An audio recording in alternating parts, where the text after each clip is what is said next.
Well, they actually went and did it. NLRB pulled the 2023 joint employer rule, reinstated the tighter 2020 standard as of February 27th. That's real money. We've been pricing extra oversight into every bid since 2023 to cover joint employer risk, and that number's stale now. I've seen this pendulum swing 3 times already, depending on who's sitting in Washington. I'm not touching a single contract over it. That's not the whole board, though. California, New Jersey, and Massachusetts aren't backing off their own enforcement one bit. I'm marking up the subcontractor folder tonight, every control clause. Staple the exoskeleton pilot to it. Fewer GCS will be scared off buying it now. The impact of this one, Ryan?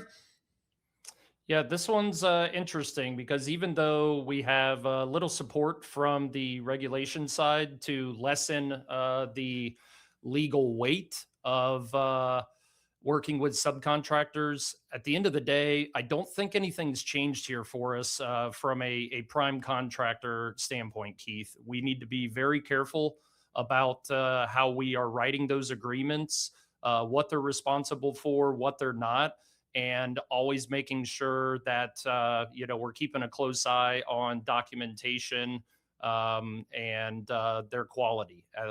That's my take on this as somebody who is very strong in the operational side of our business.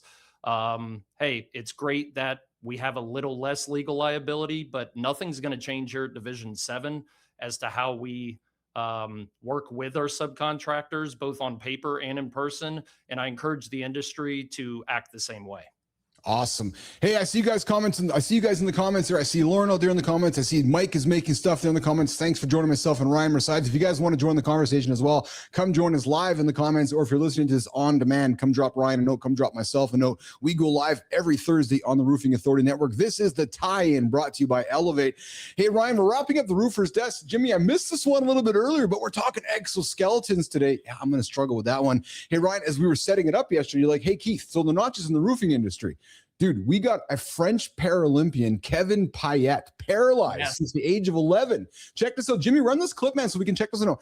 Ryan, so we saw this yesterday. So this guy can't walk. He's strapped on an exoskeleton. Look at him walking. Check that out, eh? That's pretty freaking cool, man. This is so cool. This is so cool. Whether it's our industry that we haven't really seen a big usage of exoskeletons, or providing people opportunities that they couldn't get to physically, this technology is going to change the world.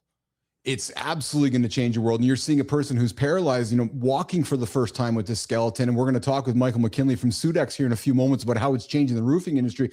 But Jimmy, before we go that, I got a second nugget I want to throw at you, Ryan, which is I got a fellow here. We're all about exoskeletons here today before we get to Sudex. I got a fellow here who's testing a $1,000 bionic exoskeleton. So it's funny, Ryan, because when we first got into it, I thought we were talking more like this, right? Where you turn like superhero or Spider-Man and so forth. So this guy, strapped himself up in here and he went climbing mountains, and I watched this after, but the Ryan, when he came back off the mountain, he found his legs were running faster, because it's powered. Yeah, this is a really cool spin on exoskeletons for people who are completely able to walk. This particular product is for runners or people who like to hike a lot, and it's just going to give your muscles a little assistance. So that you can enjoy trails longer. Maybe you're a person who's in the later parts of life and you don't have the stamina that you did before. You're seeing a product that's going to help you hike those same trails. Maybe you're going along with your family who's a little younger and you want to keep up. This is the technology that's going to get you there. And we are just at the beginning of this, Keith. We are just at the beginning of this. Coming up in about a minute, we got Michael McKinley. But before we do that, hey, Hector. This segment brought to you by Elevate. 45 years making the systems we put on real buildings.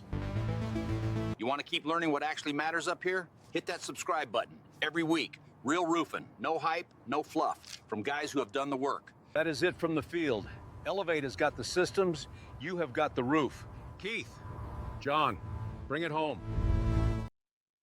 All right, Ryan, before we got into it, last week or a week before, we were talking about arm wrestling. And before we bring Michael in and set up Roof Talk with Blair Sutton, we had a conversation about arm wrestling. And do we want to continue that right now, or do you want to leave it to the end? Or where are we going to go with the arm wrestling conversation, Ryan Resides?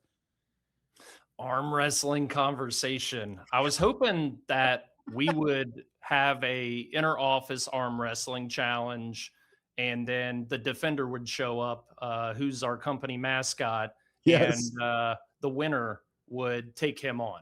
There you go. There. We're gonna see what happens in the coming weeks here, Keith. I got a feeling there may be a video that shows up and shows off this challenge, and maybe the winner gets to host 2 shows in a row. There you go. There you go. See how it goes. If you guys don't know what we're talking about, we had some fun with arm wrestling in the last couple of weeks on the tie-in with myself and John and myself and Steve, and Ryan's been paying attention from the side.